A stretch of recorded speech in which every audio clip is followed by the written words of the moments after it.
Well, polls in Georgia close in just under 3 hours at 7 p.m. Eastern time. And so far, election observers report voting is going smoothly in today's Senate runoff. We already know there's been a record number of early voters, and like the general election, it may take a while to learn the results, too. So joining us now to discuss all of this is Bloomberg's Emily Wilkins, who is live in Atlanta. Emily, great to speak with you once again. Give us the lay of the land. Any irregularities to report from today's in-person voting so far? So right now we are at the Republican event for the election night party. As you can see from the stage behind me, this is where we're going to expecting the Republicans, Kelly Loeffler, to be later tonight. Republican David Perdue has been in quarantine the last couple days, but after he came into contact with someone who tested positive for the coronavirus. We were just at a polling location earlier, talked to some of the people there. They said that turnout was about the same as they'd seen for the November election. It wasn't super crowded, and that's what we're hearing all over Georgia, that polling, we're not seeing too long lines. And of course, that ties back in part to the fact that there were more than 3 million Georgians who either cast an absentee ballot or early voted. And the polls showed that the races are extremely close, too close to call. What we've seen is the candidates from each party campaigning together as a team, which suggests that we're going to get either 2 Democrats winning or 2 Republicans winning. Is anyone talking at all about a possible split? It would be pretty shocking if there wound up being a split ticket. Remember, runoffs, even a runoff as unique as this, are allowed about mobilizing and engaging a party's core base. So you're not going to have a bunch of people who are coming out to vote for 2 different candidates.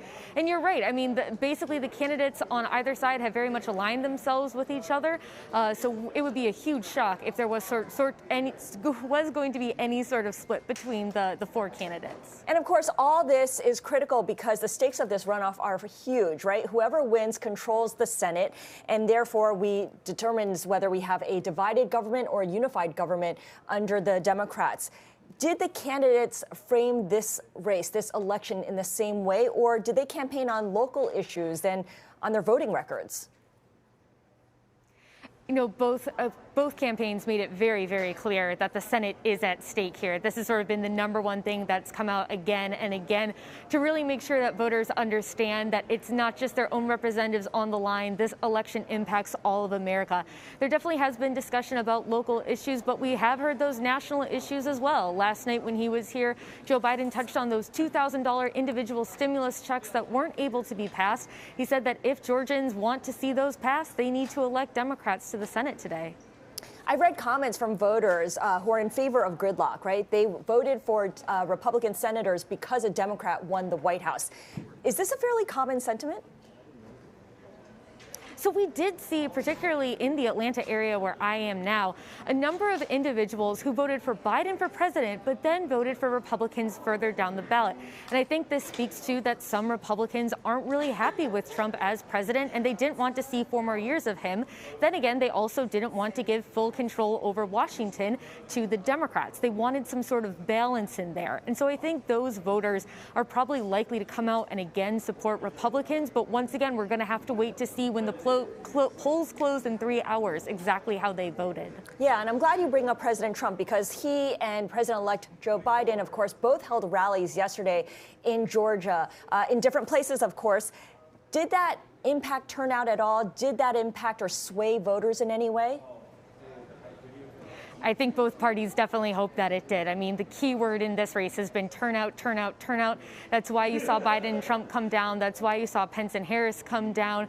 Although Trump's rally, it should be noted, he definitely asked people to come out and vote. He definitely talked about both senators, but he also spent the most part of that speech kind of looking backwards to the November 3rd election and kind of bringing up conspiracy theories and other unfounded allegations of fraud. So we heard a lot of that from him last night. But then again, a lot of Georgian Republicans believe there has been fraud. And it seemed like a lot of them at that rally really got pumped up by that message.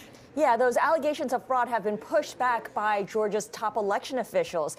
The Secretary of State of Georgia, in fact, has really dismissed those accusations.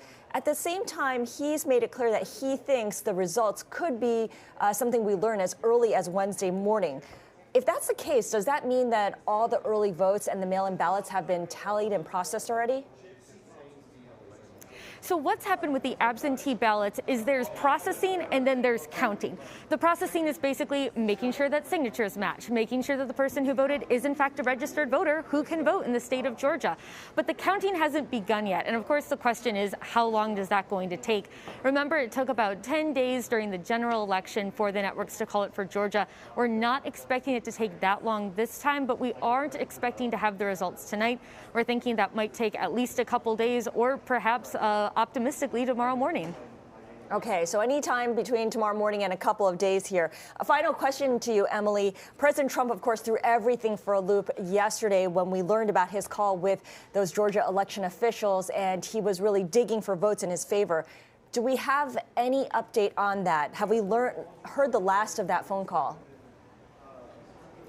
You know, we're going to have to see what Democrats wind up doing. I mean, they definitely, on the campaign trail, really latched on to those comments. John Ossoff has called it an attack on democracy. But the other thing is that, like I mentioned before, a lot of Georgia Republican voters do believe that there was fraud in the November 3rd election, even though we don't have any solid evidence of that. So there's a chance that that phone call really doesn't change a lot of them and how they will vote today. Yeah, in fact, the big question is whether they do come out to vote, given that so many of the Democrats have already voted in early voting. Emily Wilkins in Atlanta, thank you so much for the update from the ground.